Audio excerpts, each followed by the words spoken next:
Hello future doctors, जीत series का हमारा ये सेकंड वीडियो है। जीत वो सीरीज है जो नीट 2025 एग्जाम में आपको जीत दिलाएगी, क्योंकि इस सीरीज में हम जेईई मेंस 2025 के ओनली वो क्वेश्चन प्रैक्टिस कर रहे हैं जो आपके नीट 2025 एग्जाम में या तो एज इट इज पूछे जा सकते हैं या बिल्कुल सिमिलर पैटर्न के क्वेश्चन आपको देखने को मिल सकते हैं। और जीत सीरीज के पहले वीडियो में आप सभी ने देखा, जो भी इंपॉर्टेंट टॉपिक्स है वो सारे मैं अच्छे से रिवाइज करा रहा हूं। एग्जामिनर आपसे एग्जाम में क्या मिस्टेक करवा सकता है या जेईई मेन के क्वेश्चन से रिलेटेड एनसीईआरटी के ऐसे कौन से पॉइंट्स है जो नीट 2025 में एज इट इज पूछे जा सकते हैं, वो सब हम इस सीरीज में कवर कर रहे हैं। और मैं आपको यह भी बता रहा हूं कि कौन सा क्वेश्चन किस अटेम्प्ट में आपको एग्जाम में करना चाहिए, जिससे आपके एग्जाम अटेम्प्ट करने की स्किल्स भी इंप्रूव हो रही है। यानी जीत सीरीज का ओवरऑल ये पर्पज है, सारे इंपॉर्टेंट टॉपिक हम एक बार फिर अच्छे से रिवाइज कर दें, सारे मिस्टेक्स का एनालिसिस कर दें और जो भी इंपॉर्टेंट पॉइंट आपके एग्जाम में पूछे जा सकते हैं एक बार फिर से उनको देख ले, तो तभी तो हमारी नीट 2025 में जीत होगी। अच्छा, जीत सीरीज में क्या है, जैसा मैंने आपको बोला ओनली जेईई मेन 2025 क्वेश्चन है। कैसे मैंने आपके लिए सीरीज तैयार की है, देखो जीत सीरीज में आपके टोटल 8 वीडियो जाएंगे और हर वीडियो में 20 मोस्ट इंपोर्टेंट क्वेश्चन रहेंगे। ये 20 मोस्ट इंपोर्टेंट क्वेश्चन मैंने कैसे सिलेक्ट किया है, देखो आप जानते हैं जेईई मेन में आपके 2 सेशन होते हैं, एक तो जनवरी का सेशन और एक अप्रैल का सेशन। 3-4 5 दिन 3-4 दिन ऐसे पेपर चलते हैं। हर दिन में 2 शिफ्ट होती है। एक शिफ्ट में केमिस्ट्री के 25 क्वेश्चन आते हैं, तो हर शिफ्ट से मैं क्या करता हूं 10 क्वेश्चन सिलेक्ट करता हूं। तो ऐसे एक दिन की 2 शिफ्ट से 20 मोस्ट इंपोर्टेंट क्वेश्चन सिलेक्ट किए और एक वीडियो आपके लिए बना। जैसे लास्ट वीडियो की अगर आप बात करें, जो पहला वीडियो था जीत सीरीज का, उसमें मैंने 22 जनवरी का जो आपका जेईई मेन 2025 की 2 शिफ्ट थी उससे 20 मोस्ट इंपोर्टेंट क्वेश्चन सिलेक्ट किए थे।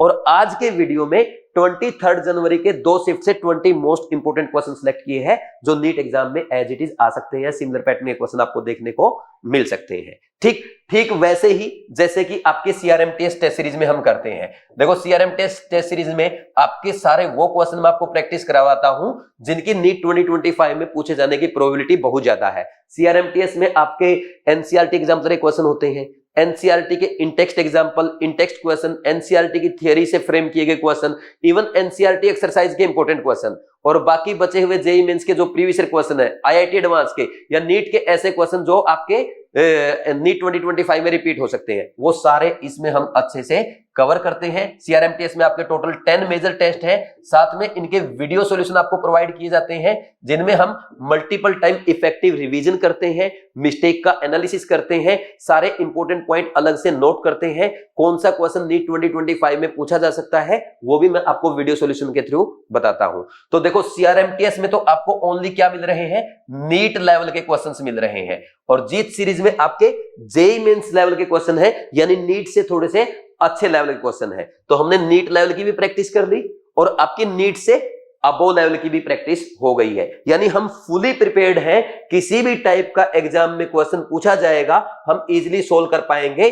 और नीट 2025 एग्जाम में केमिस्ट्री में 180 आउट ऑफ 180 स्कोर करके अपने ड्रीम कॉलेज में जाएंगे। और आपने देखा मैं आपके लिए कितने एफर्ट लगा रहा हूं। सीआरएम टेस्ट में अच्छे टेस्ट प्रैक्टिस कराए, जीत सीरीज में मैं आपको अच्छे जेईई मेंस के क्वेश्चन प्रैक्टिस करा रहा हूं। इसके अलावा बीवाइज क्लासेस का जो ओल्ड चैनल है उसमें मैं आपके लिए 90 शॉर्ट्स अपलोड कर रहा हूं जिसमें मोस्ट इंपोर्टेंट क्वेश्चन आपको प्रैक्टिस कराए जा रहे हैं। ये सब मैं किस लिए कर रहा हूं, इसलिए कि हर बच्चे का स्कोर इस बार 160 प्लस होना चाहिए। मेरे किसी भी बच्चे का केमिस्ट्री का स्कोर 160 से कम नहीं आना चाहिए। बस ये 3 चीजें अच्छे से फॉलो कर दो, जो एक तो मैं शॉर्ट्स आपके लिए अपलोड कर रहा हूं, सीआरएमटीएस के टेस्ट प्रैक्टिस करना, वीडियो सॉल्यूशन देखना और जीत सीरीज के वीडियो देख जाना। और जीत सीरीज के जो भी क्वेश्चन मैं आपको प्रैक्टिस कराऊंगा इनकी पीडीएफ भी मैं आपको प्रोवाइड कर रहा हूं। अगर आपको रिवीजन करना है तो डायरेक्ट पीडीएफ से आप रिवीजन कर सकते हैं। पीडीएफ आपको मिलेगी बीवाइज क्लासेस के ऑफिशियल टेलीग्राम चैनल पे, जिसका लिंक डिस्क्रिप्शन में गिवन है। तो इतने एफर्ट मैं आपके लिए लगा रहा हूं। इसके अलावा अगर आपका कोई और सजेशन है आप कमेंट सेक्शन में कमेंट करके बता सकते हैं, या आप 7340250100 इस नंबर पे कॉल करके मेरे से बात कर सकते हैं। और एक कमेंट जरूर करना भाई, इन सीरीज से आपको कितनी हेल्प मिल रही है, क्या क्या बेनिफिट आपको हो रहा है, ये प्लीज आप कमेंट सेक्शन में कमेंट करके जरूर बताएं। और वीडियो शेयर करना ना भूलें, क्योंकि जितना वीडियो आप शेयर करेंगे उतना ही मुझे मोटिवेशन मिलेगा, उतना ही मुझे इंस्पिरेशन मिलेगी, मेरी एनर्जी ज्यादा होगी और उतने ज्यादा अच्छे अच्छे वीडियोस मैं आपके लिए लेके आऊंगा। ठीक है भाई, तो स्टार्ट करते हैं। अच्छा, स्टार्ट करने से पहले एक बार और बोल दूं, जिन बच्चों ने अभी तक CRMTS टेस्ट सीरीज के टेस्ट प्रैक्टिस नहीं किए हैं, प्लीज आप डिवाइस क्लासेस ऐप डाउनलोड करके साइन अप करके कोर्सेज में जाएं। CRMTS कोर्स पे क्लिक करके चेकआउट करके पेमेंट करने से पहले CRMTS 25 प्रोमो कोड अप्लाई करके ये टेस्ट सीरीज ज्वाइन करें, इसके टेस्ट प्रैक्टिस करें और साथ में वीडियो सॉल्यूशन जरूर देखें, क्योंकि पूरा पेपर आपका यहां से आने वाला है। जो बच्चा इसे अच्छे से फॉलो कर गया वो केमिस्ट्री में 170, 175, इवन 180 आउट ऑफ 180 स्कोर करके अपने ड्रीम कॉलेज में जाएगा। कोई दिक्कत आती है आप मेरे से इस नंबर पे बात कर सकते हैं, लेकिन अभी आपके पास एनफ टाइम है, आप ये सारे टेस्ट कर सकते हो और ये रिवीजन में आपकी काफी हेल्प भी करेंगे। ठीक है भाई, आगे बढ़ जाते हैं। क्वेश्चन 1 से स्टार्ट करते हैं, जीत सीरीज का सेकंड वीडियो। इसमें देखो क्या है, the element that does not belong to the same period of the remaining elements. भाई ये चार एलिमेंट दे रखे हैं। कौन सा? पैलेडियम है, इरिडियम है, ओस्मियम है, प्लेटिनम है। तो ये तो आप जानते हो ना, पैलेडियम कौन से पीरियड का है? अरे ये तो भाई आपका 5th पीरियड का है, 4D सीरीज का एलिमेंट है। और ये तीनों क्या है? ये तीनों क्या है आपके? ये तीनों है आपके 5D सीरीज के एलिमेंट, यानी n = 6 के। ठीक, तो कौन सा सेम पीरियड को बिलोंग नहीं करता? पैलेडियम नहीं करता। कर देंगे आंसर 1। अगर एग्जाम में क्वेश्चन आता है, फर्स्ट अटेम्प्ट का क्वेश्चन कहलाएगा। सर आपने इतना जल्दी कैसे कर लिया? अरे आपको याद नहीं है क्या? साइंस टीचर विनीता करमानी मन फेकोनी क्यों जान जलाती हो, 3D सीरीज। फिर 4D सीरीज में क्या आता है? यारी जरा निभाना मौत तक रुकावट रहा पड़े पड़े PD आग में कुछ जाना। आया ना याद? ये 4D सीरीज में आ गया। और 5D सीरीज में क्या होता है? ला हफ्ता वरना रे उधर इधर पिटाई और होगी। तो ये तीनों क्या है? 5D सीरीज में आ रहे हैं। ये आपको याद है? तो पैलेडियम क्या है? 4D सीरीज का है, बाकी ये तीनों 5D सीरीज के हैं। नेक्स्ट क्वेश्चन सेकंड में देखो क्या है, the incorrect statement among the following is. जब भी इनकरेक्ट स्टेटमेंट करेक्ट स्टेटमेंट पूछे उसको ऐसे हाईलाइट कर दिया करो पेपर में, ताकि आप आंसर फिलअप करने से पहले एक बार फिर चेक कर दो कि आप करेक्ट कर रहे हैं या इनकरेक्ट स्टेटमेंट लगा रहे हैं। नेक्स्ट देखो, पहली स्टेटमेंट है PS3 shows lower proton affinity than ammonia. भाई यहां पे अगर हम बात करें, प्रोटॉन एफिनिटी का मतलब क्या होता है? जो ज्यादा बेसिक होगा उसकी प्रोटॉन की तरफ एफिनिटी ज्यादा होगी। और हम जानते हैं बेसिक स्ट्रेंथ का ऑर्डर क्या आएगा? अमोनिया की बेसिक स्ट्रेंथ PS3 से ज्यादा होती है, क्योंकि डाउन द ग्रुप जाएंगे सेंट्रल एटम का साइज बढ़ेगा, जिसके कारण उस पे लोन पेयर डेंसिटी घटेगी और बेसिक स्ट्रेंथ घट जाती है। तो जो बेसिक स्ट्रेंथ का ऑर्डर होता है वही आपका प्रोटॉन एफिनिटी का ऑर्डर होता है। प्रोटॉन से रिएक्शन करने का, प्रोटॉन की तरफ अट्रैक्ट करने का ऑर्डर आता है। तो प्रोटॉन एफिनिटी अमोनिया की ज्यादा है, ना कि PS3 की। तो पहली स्टेटमेंट क्या हो गई? पहली स्टेटमेंट क्या हो गई? अच्छा सही है, ये लोअर नहीं रखा ना इसने, तो PS3 की एफिनिटी जो है प्रोटॉन की तरफ वो कम है।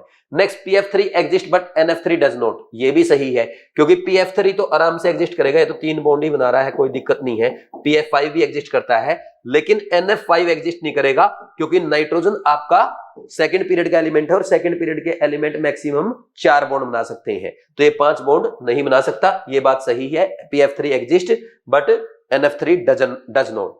NO2 कैन डाइमराइज इजीली, बिल्कुल सही है। NO2 डाइमराइज करके क्या बना लेता है? N2O4 गैस बना लेता है, ये भी सही स्टेटमेंट है।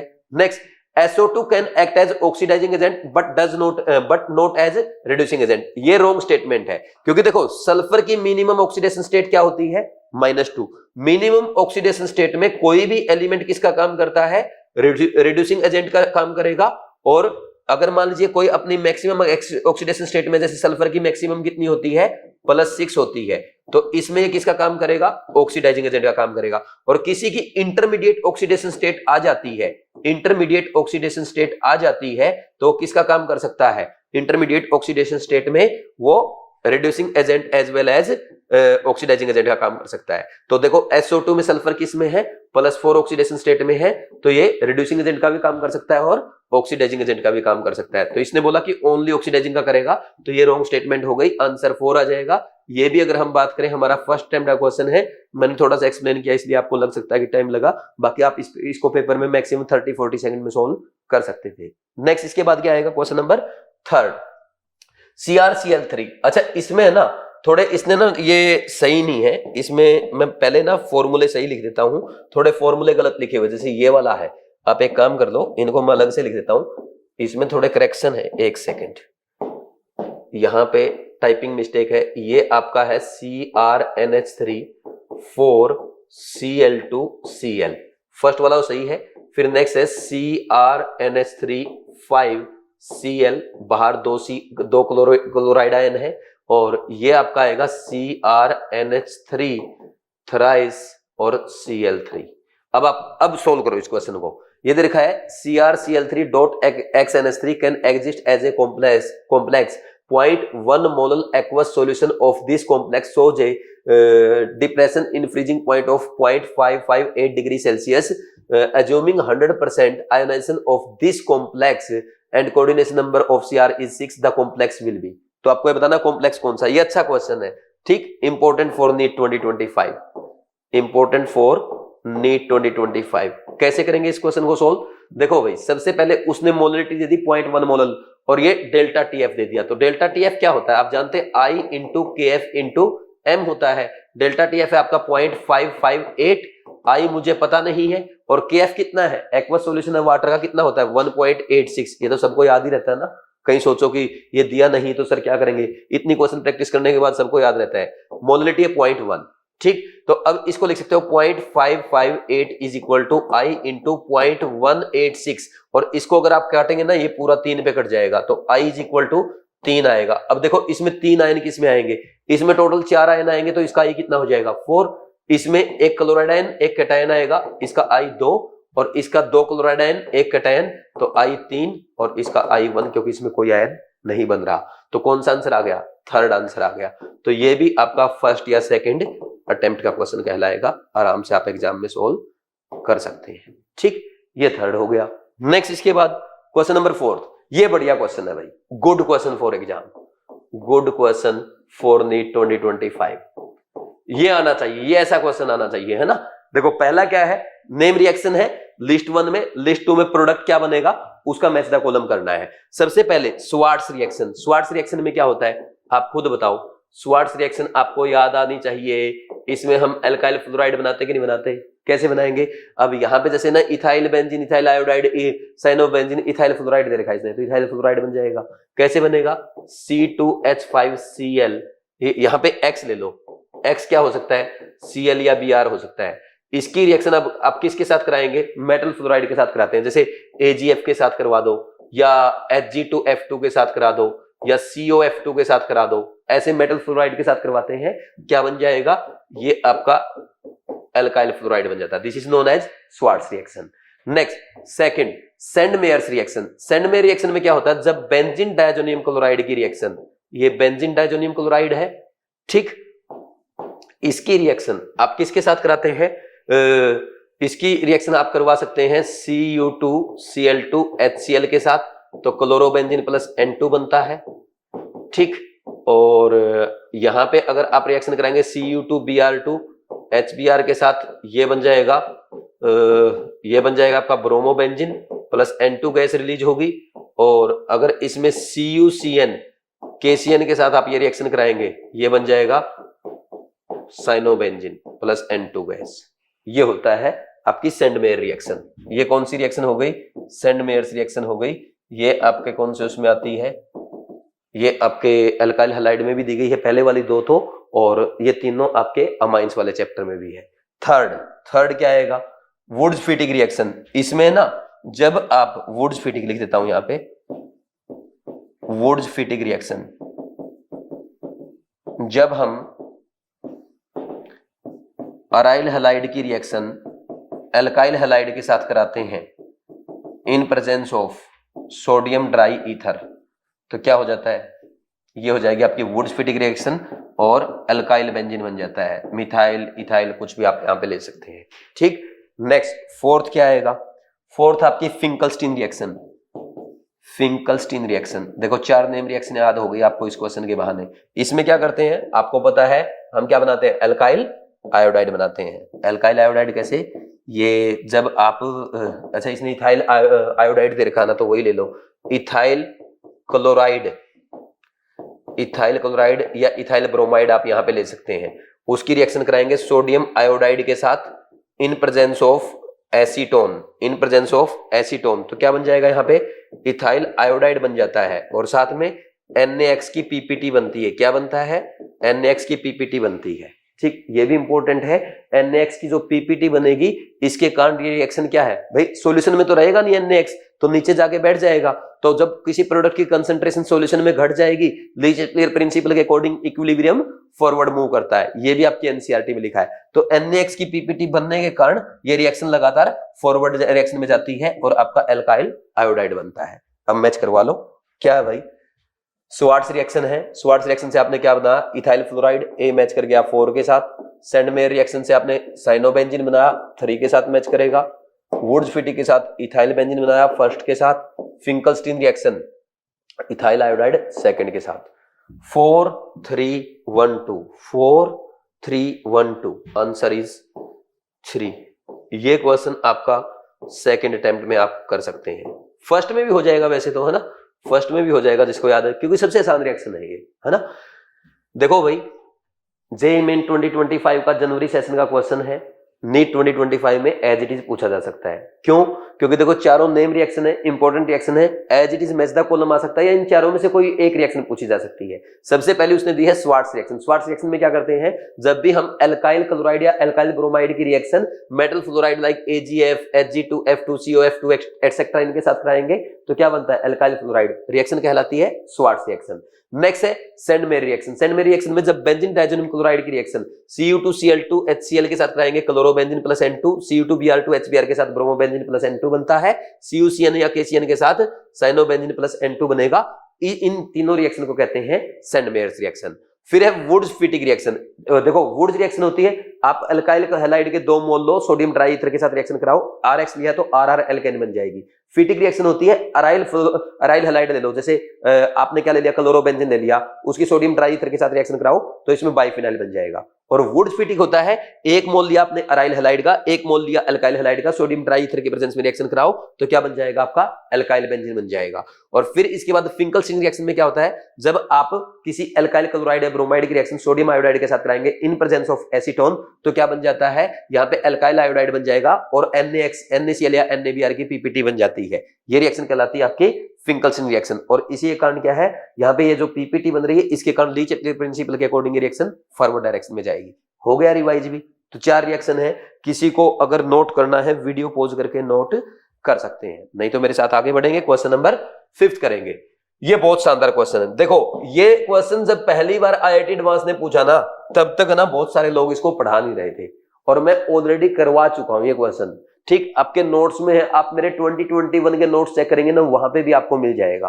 ठीक, क्या है अभी मैं आपको समझाऊंगा, लेकिन मैं आपको बता दूं पहली बार ऐसा क्वेश्चन IIT एडवांस ने 2022 में पूछा था और उस टाइम मैंने एक शॉर्ट वीडियो भी अपलोड की थी। देखो विवाइज क्लासेस के नोट से IIT एडवांस में भी as it is question copy हो रहे हैं। बहुत सारे टीचर नहीं पढ़ाते थे, इवन मेरे एक मेरे फ्रेंड है जो IIT एडवांस को पढ़ाते हैं, उन्होंने फिटजी में फर्स्ट रैंकर बच्चे को भी पढ़ाया था। उन्होंने भी बोला कि तूने ये क्वेश्चन कहां से कराया, तो मैंने बताया कि मैंने कहीं से पढ़ा था और मैंने क्लास में करा दिया। अच्छा क्वेश्चन है, IIT एडवांस में आ गया, जेईई मेंस में आ चुका है, कभी ना कभी नीट में भी कॉपी हो जाएगा। तो मैं आपको डिटेल में एक्सप्लेन कर देता हूं। देखो क्या है, fructose does not contain an aldehydic group but still reduces Tollens reagent.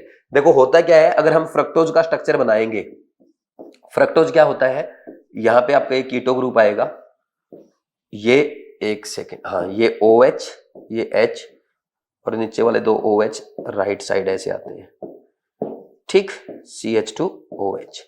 अब अल्कलाइन मीडियम में क्या होता है, ये जो आपका कीटो ग्रुप है ना, यहाँ पे कीटो इनोल टोटोमेरिज्म हो जाता है और कीटो इनोल टोटोमेरिज्म के चलते यहाँ पे डाई इनोल बन जाता है ऐसे। ये आपका ये कार्बन कार्बन डबल बॉन्ड आ जाएगा, यहाँ OH आ जाएगा और इसका भी ये OH आ जाएगा, ठीक। और फिर नीचे जो है, नीचे क्या होगा, नीचे आपका यही रहेगा एज इट इज, नीचे वाला डिस्टर्ब करने की जरूरत नहीं है। और इसमें ये देखो ये CH2OH, समझ आया, ठीक। अब देखो, अब वापिस जब ये डाई इनोल फॉर्म बन गई, डाई इनोल है ना, इन के ऊपर डबल बॉन्ड के ऊपर 2 OH आ गए, तो क्या हो गया, डाई इनोल फॉर्म बन गई।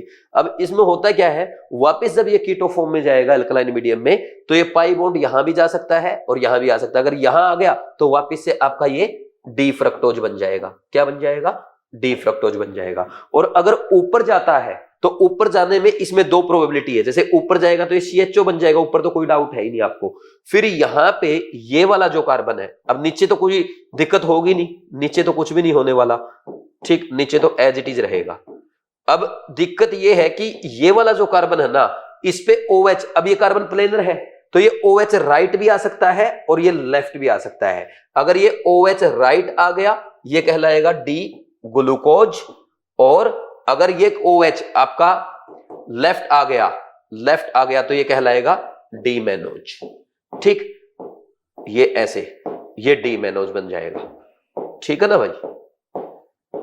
ये हो गया, ये आपका डी मैनोज जो है ये हमारा ग्लूकोज का एपिमर होता है, C2 एपिमर है, क्योंकि सेकंड कार्बन पे OH का, सेकंड कार्बन आपका एनोमेरिक कार्बन है, सेकंड कार्बन पे क्या हुआ है, यहां पे कॉन्फ़िगरेशन चेंज हुआ है।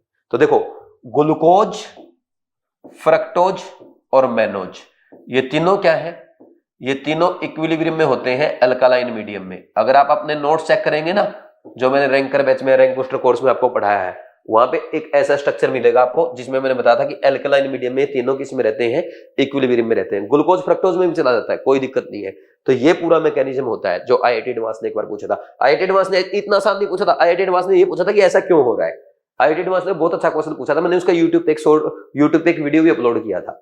ठीक, देखो statement 1, fructose does not contain an aldehydic group but still reduces Tollens reagent, ये बात सही है। उसके पास देखो एल्डिहाइड ग्रुप टॉलरेंस रीजेंट को रिड्यूस करता है, ना कि कीटो ग्रुप। अब फ्रक्टोज में तो कीटो ग्रुप है, फिर भी ये क्या करता है, टॉलरेंस रीजेंट को रिड्यूस करता है। क्यों? क्योंकि टॉलरेंस रीजेंट में क्या होता है, अल्कलाइन मीडियम होता है। ये क्या है आपका, ये ऐसे लिखते हैं ना, AgNO3 + NH4OH, ये लिखते हैं हम लोग। ठीक, तो इसमें ये अल्कलाइन मीडियम होने की वजह से क्या करता है आपका जो फ्रक्टोज है वो मैनोज में या ग्लूकोज में कन्वर्ट हो जाता है, जिसके कारण इसमें एल्डिहाइडिक ग्रुप आ जाता है, फिर ये टॉलरेंस रीजेंट को रिड्यूस करता है। Next, in presence of base fructose undergoes rearrangement to give glucose, ये बिल्कुल सही स्टेटमेंट है। तो statement 1, 2 both are correct, answer is 2।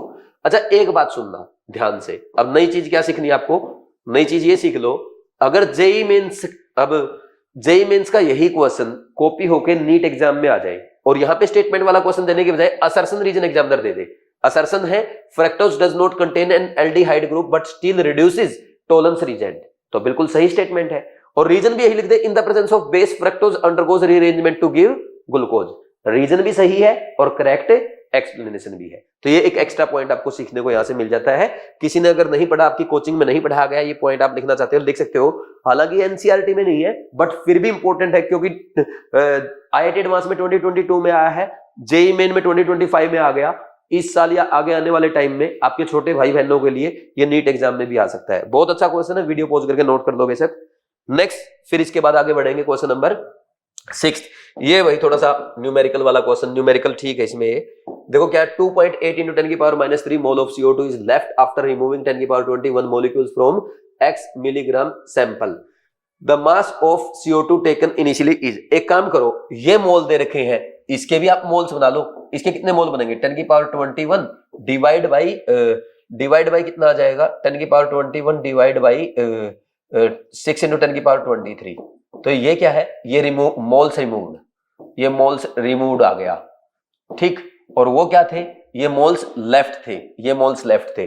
तो हम क्या बोलेंगे, number of moles of CO2 left will be equal to initial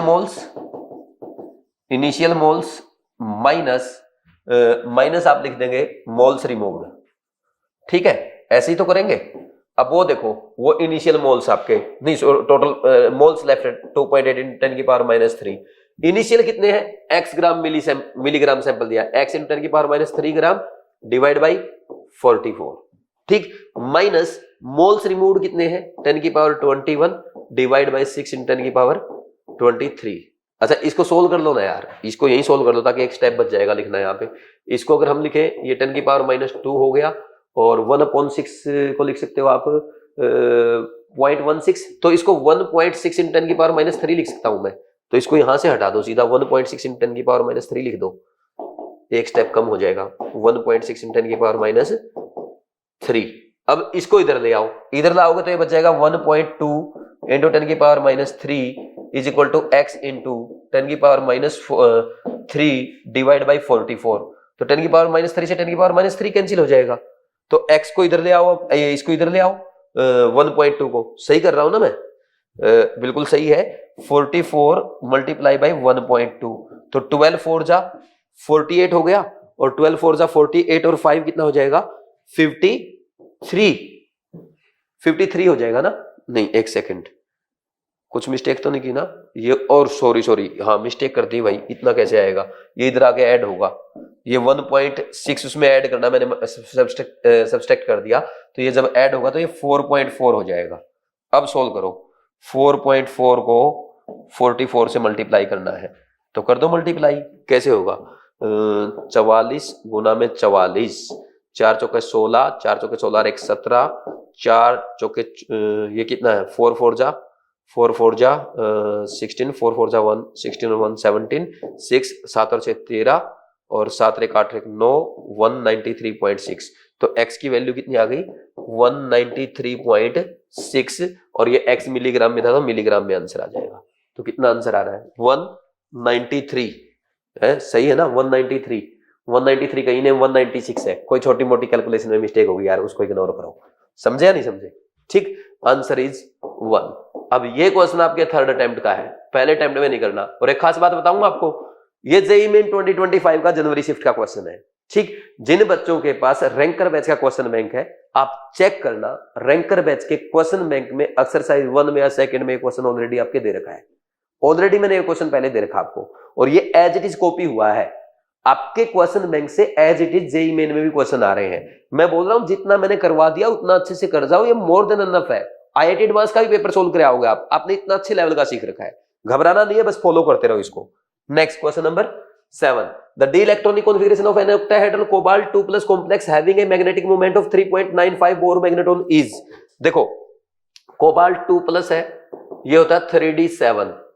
अब 3d7 में अगर हम लोग वीक फील्ड लिगेंड लेते हैं, तो वीक फील्ड लिगेंड का क्या होगा? इसमें कॉन्फ़िगरेशन आएगा T2G EG में इलेक्ट्रॉन आएगा 1 2 3 4 5 6 7 इलेक्ट्रॉन, यानी 5 तो इसमें आया और 2 इसमें आया, और 5 इसमें आया 2 इसमें आया, तो एक अनपेड इसमें 2 अनपेड इसमें, नंबर ऑफ अनपेड इलेक्ट्रॉन 3 आ गया। ठीक, और अगर स्ट्रॉन्ग फील्ड लिगेंड होता तो ऐसे होता T2G6 EG इक्वल टू 1, और यहां पे N इक्वल टू 1। तो हमारा ये तो है रॉन्ग, ये रॉन्ग है, ये राइट है, क्योंकि n इक्वल टू 3 होगा तभी तो क्या होगा? न्यू 3.95 का मतलब यही तो होता है कि n यहाँ पे कितना है? 3 है। बोलो कोई डाउट है कि कौन सा आंसर आ गया? आंसर आपका थर्ड आ जाएगा, आंसर थर्ड। ये फर्स्ट अटेम्प्ट का क्वेश्चन है, या सेकेंड अटेम्प्ट तक भी लेके जा सकते हो।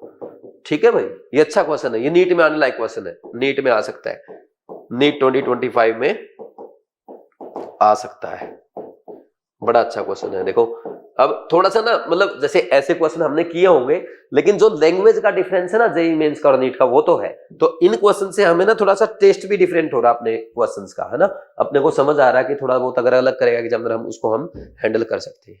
ठीक, इसके बाद आगे बढ़ जाएंगे, नेक्स्ट क्वेश्चन नंबर 8 पे आएंगे। The correct set of ions aqueous solution with the same colour from the following. देखो जेईई मेंस तो है ना, बच्चों से ये भी पूछ लेता भी तू रट के आया या नहीं आया, तो ये रटने वाला क्वेश्चन उसने यहां दे रखा है। जो बच्चा रट के जाएगा वही सोल्व कर पाएगा।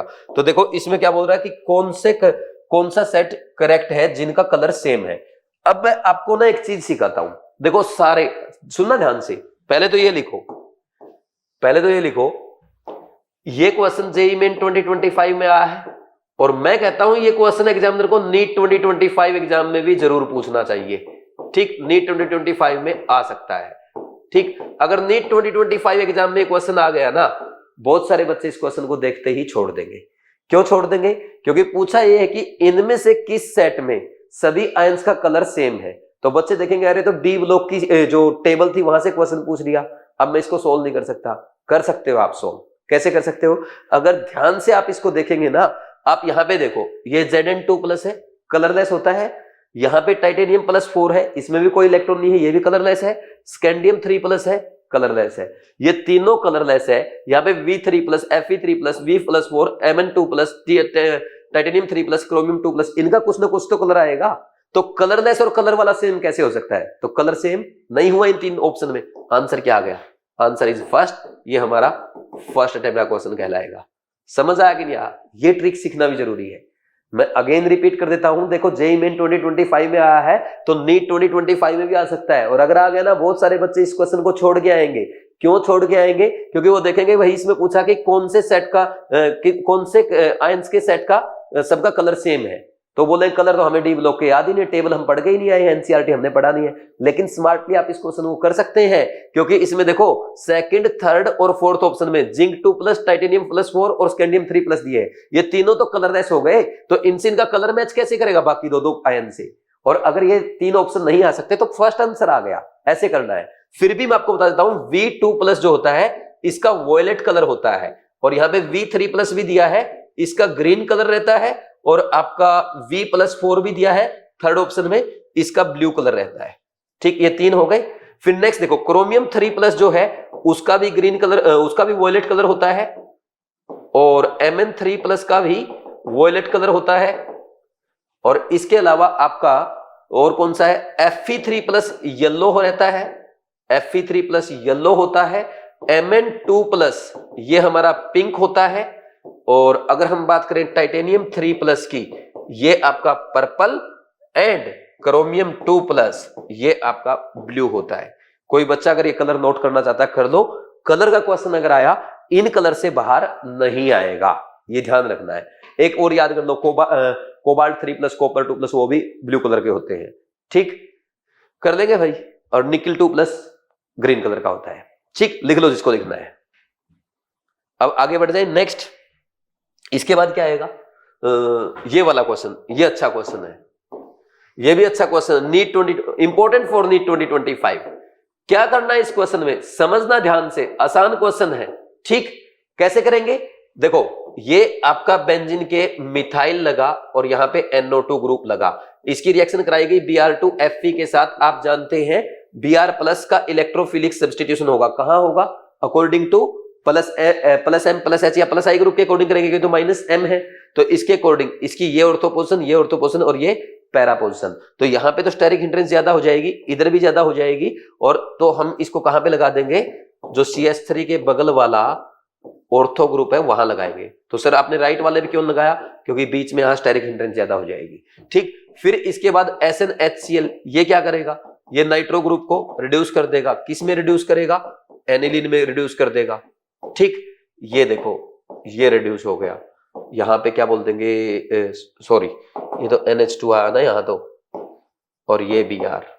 ठीक, फिर इसके बाद इसकी reaction NaNO2HCl, NaNO2HCl 0 degree Celsius पे, आपको पता है डाइजोनियम क्लोराइड बन जाएगा।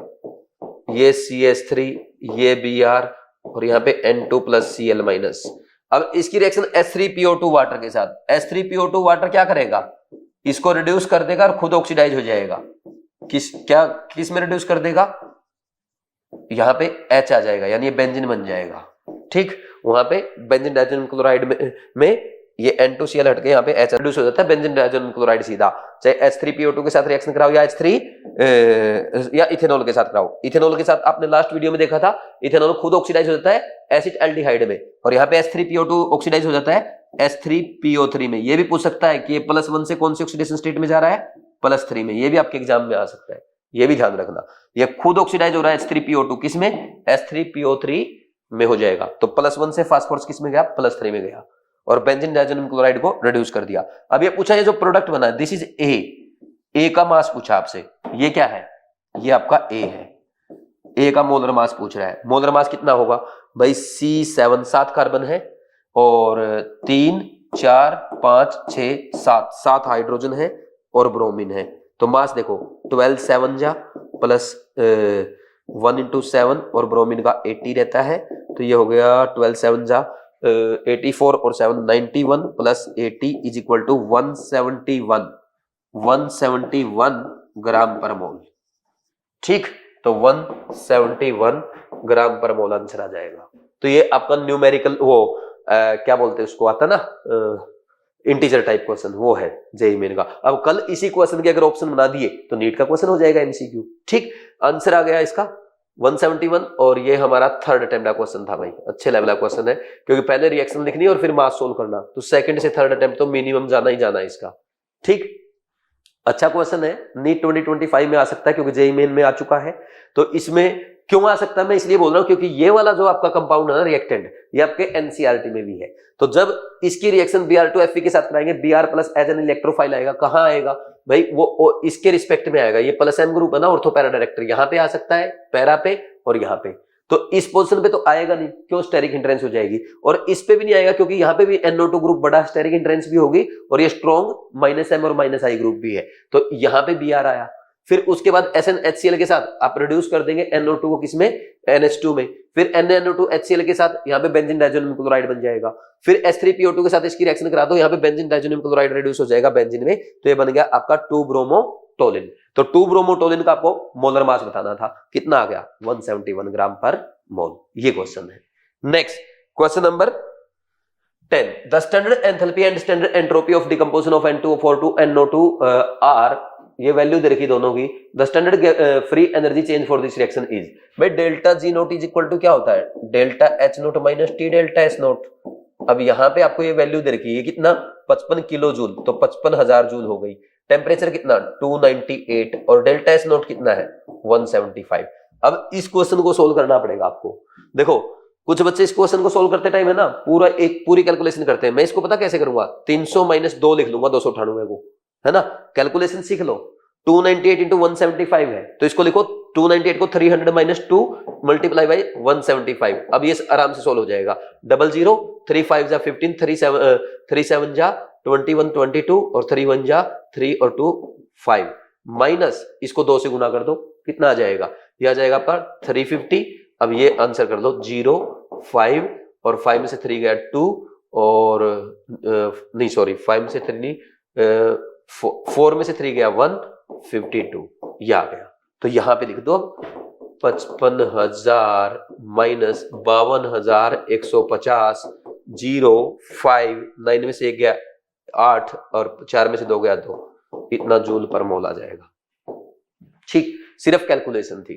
तो ये क्वेश्चन आपका आसान है लेकिन सेकंड अटेम्प्ट में करना चाहिए क्योंकि हल्की सी कैलकुलेशन तो है, और बच्चे वहां पे ना ये दिमाग लगाते जो मैंने लगाया, ऐसे दिमाग लगाना भी सीख लो। ठीक, ये फैक्टराइजेशन आप सीख के आए हो बचपन में, अप्लाई भी तो करना सीखो भाई, या सीख के आए थे। नेक्स्ट क्वेश्चन नंबर 11, ये the effect of temperature on the spontaneity of the reaction are represented as which of the following is correct. आपको बताना है कि कौन सा इनमें से करेक्ट है। ये अच्छा ABCD इसने ना यहाँ गायब हो गया, टाइपिंग मिस्टेक हो सकती है, ये देखो। अब इनमें से अब delta G is equal to delta H minus T delta S होता है। ठीक, तो जिसका डेल्टा H नेगेटिव वो स्पॉन्टेनियस, डेल्टा G नेगेटिव होगा तो स्पॉन्टेनियस होगी, और डेल्टा G पॉजिटिव हो गया तो नॉन स्पॉन्टेनियस हो जाएगी। अब बताओ क्या होगा। सबसे पहले डेल्टा H पॉजिटिव है, ये पॉजिटिव और ये नेगेटिव, नेगेटिव और पॉजिटिव, नेगेटिव और नेगेटिव पॉजिटिव, ये भी पॉजिटिव, ओवरऑल आ जाएगा पॉजिटिव, तो non spontaneous at any temperature बिल्कुल सही है, ए सही है।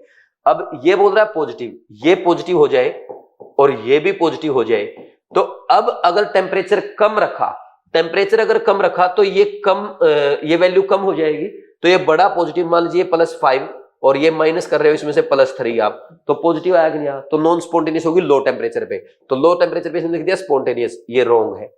ठीक, फिर नेक्स्ट ये बोल रहा है ये नेगेटिव लो टेम्परेचर पे नॉन स्पॉन्टेनियस, अगर ये नेगेटिव होगी, डेल्टा H नेगेटिव हो गया। अब इसको ऐसे देखो, अरे यार कहां गया, ये देखो, अब इसको ऐसे समझो कि अगर डेल्टा H ये नेगेटिव है और ये भी नेगेटिव है, तो ये नेगेटिव और नेगेटिव क्या हो गया, ये ओवरऑल पॉजिटिव और ये नेगेटिव। अब अगर इसका टेम्परेचर कम रखेंगे, तो ये पॉजिटिव वैल्यू कम आएगी ना, तो नेगेटिव बड़ा और पॉजिटिव छोटा, तो फिर क्या हो जाएगा, फिर से ये क्या आ जाएगा, नेगेटिव आ जाएगा, यानी स्पॉन्टेनियस हो जाएगी। लेकिन ये बोल रहा है नॉन स्पॉन्टेनियस, यानी उल्टा लिख दिया इसलिए। फिर नेक्स्ट देखो, डेल्टा H नेगेटिव, ये नेगेटिव और डेल्टा S पॉजिटिव, तो पॉजिटिव के आगे नेगेटिव, ये भी negative, always spontaneous, any temperature पे स्पॉन्टेनियस आएगी। तो A and D are correct, answer 2। ये आपका सेकंड या थर्ड अटेम्प्ट का क्वेश्चन है, क्योंकि दिखने में आसान होता है लेकिन जल्दबाजी में कोई ना कोई मिस्टेक होने का चांस रहता है, तो इसको फर्स्ट अटेम्प्ट में ना करें। फिर इसके बाद question number 12, standard electrode potential for a few half cells are mentioned below, which one of the following cell gives the most negative value of delta G naught. अब देखो, आप जानते हो डेल्टा जी नोट क्या होता है, delta G naught equal to minus NF E naught cell होगा, ठीक है। तो जिसका ई नोट सेल की वैल्यू सबसे ज्यादा, उसका delta G naught most negative हो जाएगा। तो डेल्टा जी नोट के मोस्ट नेगेटिव होने के लिए क्या हो जाना चाहिए, ई नोट सेल मैक्सिमम होना चाहिए, ठीक। तो मैक्सिमम किसका आएगा, ई नोट सेल। आप जानते हो ई नोट सेल क्या है, मैक्सिमम उसका आएगा जिसका ई नोट कैथोड, ई नोट माइनस ई नोट एनोड करते हैं, जिसका ये लार्ज हो, है ना, और ये लार्जेस्ट हो और ये स्मॉलेस्ट हो। तो अब इनमें देख लो कौन सा है भाई। अगर हम यहाँ पे ध्यान से देखें, लार्जेस्ट और स्मॉलेस्ट, सबसे ज्यादा किसका है, एजी का। एजी का ई नोट क्या है, एसआरपी, ये एसआरपी देखे सबके। तो एजी का एसआरपी क्या है, मोस्ट पॉजिटिव है, ये लार्जेस्ट है। और स्मॉलेस्ट देखो, मोस्ट नेगेटिव किसका है, मोस्ट नेगेटिव कॉपर का 0.34 है, इसका -0.76, इसका 0.8 था, ये -0.27, ये स्मॉलेस्ट है।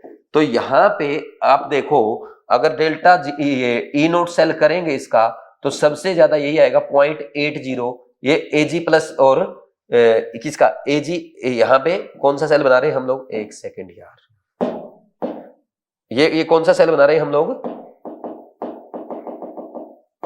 एजी का कैथोड, एजी कैथोड बना रहे हैं, एजी प्लस एजी का कैथोड बना रहे हैं, और Mg2 प्लस हम एनोड बना रहे हैं। ये अगर बनाते हैं, ठीक, Mg को ऑक्सीडाइज कर रहे हैं एनोड पे, तो ये -2.37, तो ये सबसे ज्यादा आएगा। देख लो कितना आएगा, ये आएगा आपका 3.1817 वोल्ट, सबसे ज्यादा वैल्यू इसकी आएगी। और ये सेल देख लो कहां पे है, शुरू में कैथोड दिखा था, फिर एनोड, ये आंसर आ गया, ठीक।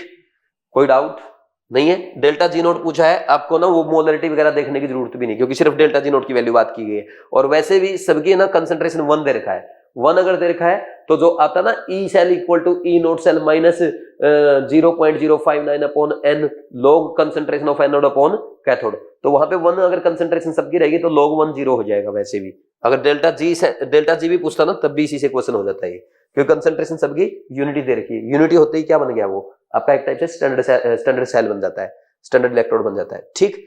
अच्छा, ये तो ठीक है, मैंने आपको समझा दिया। इसमें एक गलती कर सकते हो आप, एग्जामिनर कई बार है ना, पहला ऑप्शन ये भी दे सकता है कि Mg का कैथोड बना दिया और Ag का एनोड बना दिया। ये मिस्टेक मत कर देना, ऐसा इसने मिस्टेक करवाई नहीं है। अगर मैं एग्जामिनर रहता तो आपको ये तो करवा दिया टीचर ने, लेकिन ये मिस्टेक भी करवाता कि आपको ये भी पता होना चाहिए सेल रिप्रेजेंटेशन में पहले कैथोड लिखा जाता है फिर एनोड लिखा जाता है।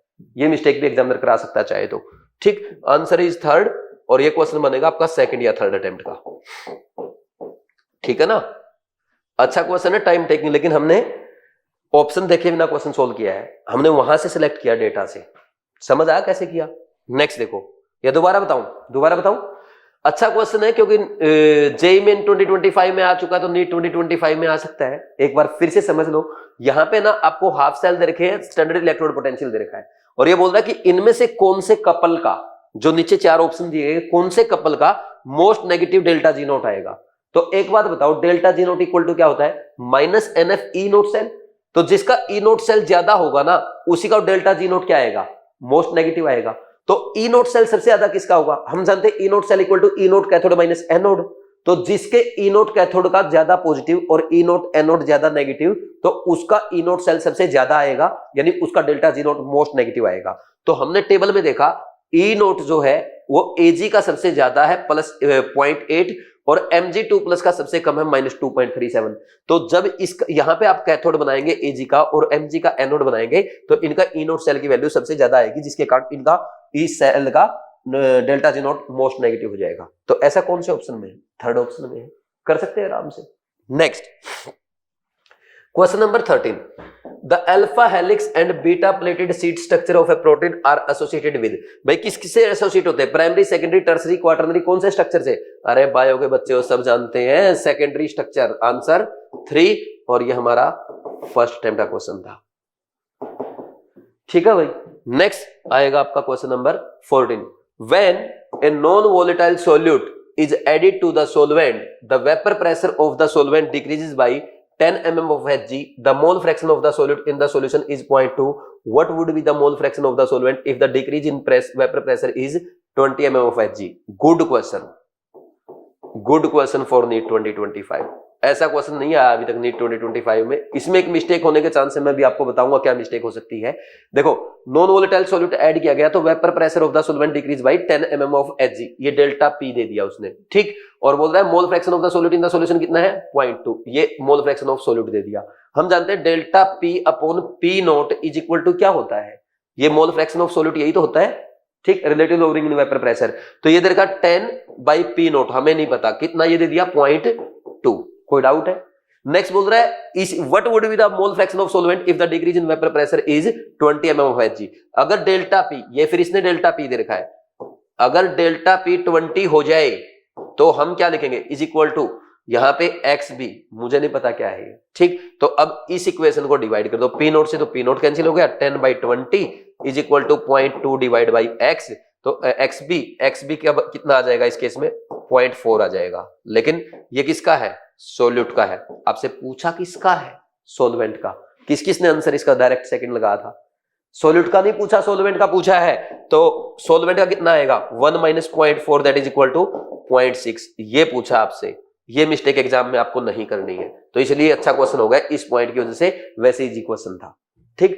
आंसर इज 1, ये हमारा फर्स्ट अटेम्प्ट का क्वेश्चन कहलाएगा। नहीं सॉरी, सेकंड अटेम्प्ट का, फर्स्ट या सेकंड अटेम्प्ट तक लेके जाओ इसको, ठीक है भाई, वेरी इजी क्वेश्चन था। 14 हो गया। Next question number 15, for a given shell, क्या दे रखा है, for a given shell the total number of allowed orbital is given by n square. सही तो है भाई, जो अगर NH सेल है, NH सेल में ऑर्बिटल्स कितने होते हैं, maximum number of orbitals n square. Maximum number of electron कितने आ सकते हैं, एक ऑर्बिटल में 2 इलेक्ट्रॉन, तो 2n स्क्वायर, यही तो हम पढ़ते हैं। 2n स्क्वायर ऑर्बिटल में इलेक्ट्रॉन में से माइनस हाफ होगी n स्क्वायर की और प्लस हाफ होगी n स्क्वायर की, ठीक, सही है। Next, for any sub shell the spatial orientation of the orbital is given by -L2 plus L values including 0। बिल्कुल सही है, जो m है ना वही तो आपका स्पेशल ओरिएंटेशन बताता है ऑर्बिटल का, तो वो होता है -L से लेकर के +L तक, इसमें कोई दिक्कत नहीं है। तो ये स्टेटमेंट भी सही है और इसमें 0 भी इंक्लूड होता है। तो both statement 1 and 2 are true, answer is 3। ये हमारा फर्स्ट अटेम्प्ट का क्वेश्चन था, हो जाएगा। Next question number 16, consider the following cases of standard enthalpy of reaction. ये डेल्टा H नोट दे रखा है 1 2 3 रिएक्शंस का। The magnitude of delta HF note of C2H6 is, यानी इन तीनों रिएक्शन का यूज करते हुए आपको क्या बताना है, ये बताना है कि इथेन की हीट ऑफ फॉर्मेशन का वैल्यू कितना होगा। तो आप एक काम करो, ये 3 रिएक्शन है ना, आपको क्या करना है, अब समझना ध्यान से क्योंकि इंपॉर्टेंट क्वेश्चन है। देख लो 3 रिएक्शन दी गई है, नीट 2025 में क्वेश्चन आ सकता है, इस पैटर्न के आते रहते हैं वैसे, है ना। और जेईई मेंस में अगर क्वेश्चन आया है तो उसकी प्रोबेबिलिटी बढ़ जाती है वो क्वेश्चन या सिमिलर पैटर्न का क्वेश्चन नीट में कॉपी हो जाए। तो सबसे पहले इस क्वेश्चन में क्या करना है, ये 3 रिएक्शन गिवन है और चौथा आपसे पूछा है heat of formation of ethane क्या होगा। तो हीट ऑफ फॉर्मेशन की रिएक्शन लिखो इथेन की, कैसे लिखी जाएगी, कार्बन ग्रेफाइट से 2 मोल लेंगे इसके और 3 मोल H2 के साथ क्या बनाएगा, ये 1 मोल इथेन गैस बनाएगा, ठीक। तो इस रिएक्शन का डेल्टा H आपसे पूछा है, इसका मतलब ये है। तो अब आप सोचो इन तीनों रिएक्शन का यूज करते हुए ये रिएक्शन कैसे बन सकती है। अब इसमें देखो कार्बन ग्रेफाइट लेफ्ट में है, इसमें भी लेफ्ट में है, इसमें 1 मोल, इसमें 2 मोल, तो सेकंड इक्वेशन को आपको 2 से मल्टीप्लाई करके ऐड करना है। फिर इसके बाद H2 इसमें लेफ्ट में है, इसमें भी लेफ्ट में है, तो यहां पे 1 मोल, यहां पे 3 मोल, तो थर्ड इक्वेशन को 3 से मल्टीप्लाई करके ऐड करना। फिर इथेन इसमें राइट है और पहली रिएक्शन में लेफ्ट है, तो फर्स्ट रिएक्शन को आपको रिवर्स करना पड़ेगा, उल्टा करना पड़ेगा। तो फर्स्ट इक्वेशन का क्या आएगा, ये -1 हो जाएगा, क्योंकि इसमें 1 मोल है उसमें भी 1 मोल है, तो कोफिशिएंट 1 ही रहेगा। तो अब डेल्टा H जो होगा ना, that will be equal to minus delta H1 plus 2 into delta H2 plus 2 into 3 into delta H3।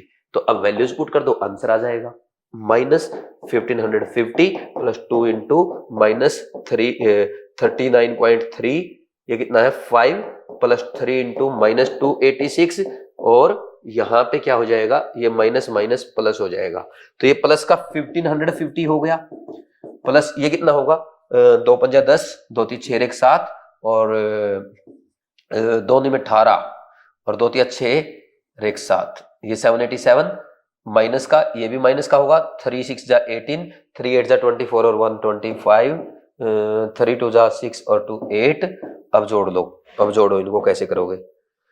अब वैल्यूज क्या आएगी आपकी 1550 और ये माइनस का क्या होगा, माइनस का ये आ जाएगा 8 7 15, 8 5 13 और 1 14, 7 8 15 और 1 16, तो ये माइनस का आया 1645 और ये है 1550 प्लस का, तो -95 आ जाएगी। ठीक, कॉन्सेप्ट यही लगा, कोई कैलकुलेशन मिस्टेक हो गई तो मुझे माफ कर देना। ठीक है भाई, हो जाएगा ऐसे question. Next question number 17, which of the following graph most appropriately represent a zero order reaction? कौन सी रिएक्शन के लिए बताना? जीरो ऑर्डर रिएक्शन के लिए। देखो पहला ग्राफ रिएक्टेंट कंसंट्रेशन, ये बोला टाइम के साथ कांस्टेंट रहेगी, ऐसा हो ही नहीं सकता है, क्योंकि हम जानते हैं जीरो ऑर्डर रिएक्शन के लिए क्या होता है, Ct is equal to C naught minus KT होता है। तो अगर आप रिएक्टेंट की कंसंट्रेशन वर्सेस टाइम का ग्राफ बनाएंगे तो y equal to C plus m x का ग्राफ बनेगा, नेगेटिव स्लोप के साथ स्ट्रेट लाइन ग्राफ आएगा और इसका स्लोप -k कहलाएगा, जैसा कि सेकंड ऑप्शन में ये सही है। अब बोल रहा है नेक्स्ट, रिएक्टेंट कंसंट्रेशन टाइम के साथ ऐसे हाइपरबोलिक डिक्रीज हो रही है, ये रॉन्ग है, नहीं, स्ट्रेट लाइन ग्राफ आएगा विद -k स्लोप। ठीक, नेक्स्ट रेट ऑफ रिएक्शन, वो बोल रहा है डिक्रीज हो रहा है, नहीं, आपका रेट क्या होता है, first order reaction, zero order reaction k into a की पावर 0 होता है, तो रेट इंडिपेंडेंट, रेट कांस्टेंट होता है जीरो ऑर्डर रिएक्शन का, तो हम ऐसे बनाएंगे रेट रिमेन्स कांस्टेंट ऐसे टाइम के साथ, तो ये भी रॉन्ग है। कौन सा सही है? सेकंड सही है। Answer is two, easy question है ये, फर्स्ट या सेकंड अटेम्प्ट में आप कर सकते थे। ठीक, फर्स्ट या सेकंड अटेम्प्ट में, और पीछे वाला जो क्वेश्चन था इसमें कैलकुलेशन थी, ये सेकंड या थर्ड अटेम्प्ट में करना था। ठीक, फिर इसके बाद क्या आएगा, 16 हो गया, 17 हो गया, 18 पे आ जाओ। अब ये अच्छा क्वेश्चन है, देखो भाई, ये भी आपका डी&एफ ब्लॉक का थियोरेटिकल क्वेश्चन है, लास्ट आपके डी&एफ ब्लॉक की एनसीईआरटी में लास्ट पेज पे ये आपकी जो अलॉयज है वो गिवन है, और अलॉयज में कौन सी मेटल यूज होती है वो दिया गया है। तो ऐसे मैच का कॉलम आपके नीट 2025 एग्जाम में भी आ सकता है। कैसे सोल्व करेंगे? ब्रोंज, ब्रोंज किसकी अलॉय है? ये है कॉपर एंड टिन की अलॉय। ब्रास किसकी अलॉय है? कॉपर एंड जिंक की अलॉय। देखो मैंने आपको क्लास में कैसे याद कराया था, ब्रोंज, ब्रोंज में जेड आता है, लेकिन यहाँ पे कॉपर के साथ जिंक नहीं आएगा, और यहां देखो ब्रास में एस आता है, लेकिन यहाँ पे कॉपर के साथ एसएन नहीं आएगा। ठीक, ब्रोंज में जेड के साथ जिंक नहीं आ रहा कॉपर के साथ, और ब्रास में कॉपर के साथ यहाँ पे एसएन नहीं आ रहा, क्या आ रहा है? जिंक आ रहा है। तो मैं ऐसे याद करता हूं, बच्चों को भी ऐसे याद कराता हूं। नेक्स्ट, यूके सिल्वर कॉइन, ये सब जानते हैं कॉपर और निकिल का अलॉय है। स्टेनलेस स्टील, ये आयरन का है, आयरन होता है इसमें, निकिल होता है, और क्रोमियम और कार्बन रहता है। अब मैच कर लो, ए मैच कर गया किसके साथ? ए मैच कर गया 4 के साथ, बी मैच कर गया आपका थर्ड के साथ, सी मैच कर गया फर्स्ट के साथ, और डी मैच कर गया आपका सेकंड के साथ। तो ए का 4, बी का 3, सी का 1, डी का 2, answer 2, answer 2। Very easy question, पहले अटेम्प्ट का क्वेश्चन है, नीट एग्जाम में आया तो सबका सोल्व होना चाहिए। Important, very important for NEET 2025। कर लेंगे या नहीं कर लेंगे भाई? ठीक है ना। Next question number 19, pH of water is 7 at 25 degree Celsius, if water is heated to 80 degree Celsius it's pH will be. देखो इसकी pH जैसे ना 25 डिग्री सेल्सियस पे वाटर की जो pH होती है वो 7 होती है, वही अगर आप 90 डिग्री सेल्सियस पे चले जाएंगे ना, pH कितनी हो जाएगी? 6 हो जाएगी। इसका मतलब ये नहीं है कि वाटर एसिडिक हो गया, वाटर एसिडिक नहीं हुआ, आपकी pH यहाँ पे 7 है तो pOH भी 7 है, और यहाँ पे 90 डिग्री सेल्सियस में pH 6 है तो pOH भी आपकी 6 है। यानी आपके number of H plus ion और OH माइनस आयन इक्वल रहेंगे, लेकिन हीट करने पे, टेम्परेचर बढ़ाने पे वाटर का आयनाइजेशन बढ़ जाता है, जिसके कारण आपके H प्लस आयन भी बढ़ जाएंगे और OH माइनस आयन भी बढ़ जाएंगे, और टोटल क्या हो जाएगा? आपका pH और pOH दोनों घट जाएगा, लेकिन वाटर अभी भी हमारा क्या है? न्यूट्रल था और न्यूट्रल ही है।